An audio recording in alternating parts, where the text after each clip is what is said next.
আসসালামু আলাইকুম ওয়া রাহমাতুল্লাহি ওয়া বারাকাতুহু। সম্মানিত প্রিয় ভাই ও বন্ধুরা, আজকে আমরা জানবো অন্তরের মধ্যে আখিরাতের ভয়, আল্লাহর ভয় পয়দা হওয়ার জন্য। আল্লাহর ভয় আমাদের অন্তরের মধ্যে না থাকার কারণেই কিন্তু আমরা গুনাহ করে ফেলি, আমরা জিনায় লিপ্ত হয়ে যাই, আমরা চোখের গুনাহ করে ফেলি, মুখের গুনাহ করে ফেলি, কানের গুনাহ করে ফেলি, হাতের গুনাহ, পায়ের গুনাহ করে ফেলি, জিনা, ব্যভিচার, অন্যায়, অবিচারে লিপ্ত হয়ে যায় আখিরাতের ভয় না থাকার কারণে।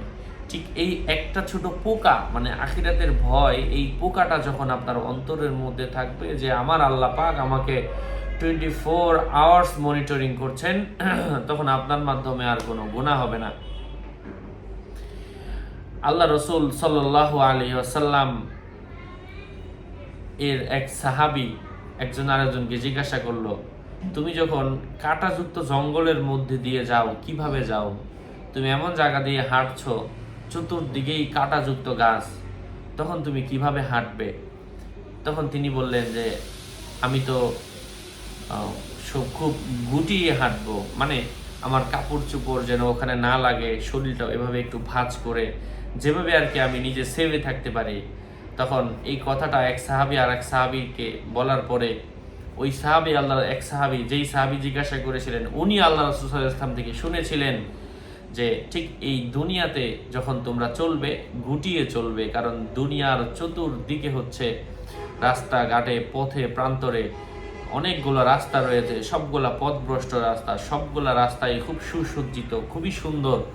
প্রত্যেকটা রাস্তার মধ্যে শয়তান উৎ পেতে আছে, প্রত্যেকটা রাস্তার মধ্যে শয়তান উৎ পেতে আছে, শয়তান জাহান্নামে নেওয়ার জন্য টানছে। ঠিক দুনিয়াতে তুমি এভাবে গুটিয়ে চলবে এবং রাস্তা হবে একটা, যেমনটা আমরা দোয়া করি, ইহদিনাস সিরাতাল মুস্তাকিম, আমাদেরকে সরল সঠিক পথে পথ প্রদর্শন করুন। অর্থাৎ ওই পথ, ওই একটা মাত্র পথ, হাজারো পথ সুসজ্জিত, কিন্তু একটা মাত্র পথ যেই পথে খুব বেশি মানুষ হাঁটতে চায় না, সেটা হচ্ছে সিরাতাল লাযিনা আনআমতা আলাইহিম গায়রিল মাগদুবি আলাইহিম ওয়ালাদ-দাল্লিন, আমিন।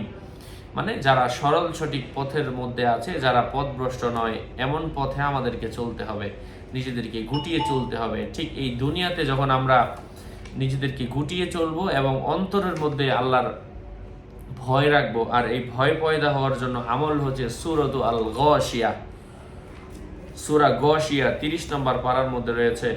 এই গাশিয়া সূরাটা যখন আমরা পাঠ করব, আল্লাহ পাক আমাদের অন্তরের ভয় দূর করে দিবেন। প্রত্যেকদিন একবার করে হলেও পাঠ করব, এর অনেক ফজিলত রয়েছে। বিভিন্ন হাদিসের মধ্যে রাসূল সাল্লাল্লাহু আলাইহি ওয়াসাল্লাম ইরশাদ করেছেন। আসুন আমরা সবাই এই আমলগুলো প্রত্যেকদিন একবার করে হলেও করি, অন্তরে আল্লাহর ভয় রাখি।